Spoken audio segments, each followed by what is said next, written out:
আজ আমরা বানাবো মটরশুঁটির নিমোনা। 1 কাপ মটরশুঁটিকে প্রথমে আমরা মিক্সিতে পেস্ট করে নেব। তারপর সামান্য সরষের তেলে খানিকটা আলু ছোট ছোট করে কেটে ওটাকে ডিপ ফ্রাই করে নেব। ওই তেলের মধ্যেই বাটা মটরশুঁটিটাকেও ভেজে নেব যাতে তার কাঁচা গন্ধটা আর না থাকে। তারপর তেলের মধ্যে খানিকটা জিরা ফোড়ন দিয়ে আদা কুচি, লঙ্কা কুচি আর ধনেপাতা কুচি দিয়ে একটু ভাজা ভাজা করে তারপরে আমরা তার মধ্যে খানিকটা টমেটো কুচি দিয়ে দেব। টমেটোটাও খানিকটা যখন ভাজা ভাজা হয়ে যাবে তখন তার মধ্যে আমরা গোটা মটরশুঁটি যেটা রেখেছিলাম সেটা দিয়ে কিছুক্ষণ নাড়াচাড়া করে নেব যাতে মটরশুঁটির কাঁচা গন্ধটা খানিকটা চলে যায়। তারপরে তার মধ্যে আমাদের রোজকার মশলা জিরার গুঁড়ো, হালকা ধনে গুঁড়ো দিয়ে আর আমাদের যে আলু ভাজা আর মটরশুঁটি ভাজা ছিল সেইটা দিয়ে খানিকটা মিশিয়ে নেব।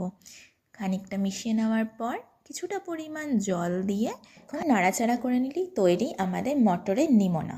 Thank you.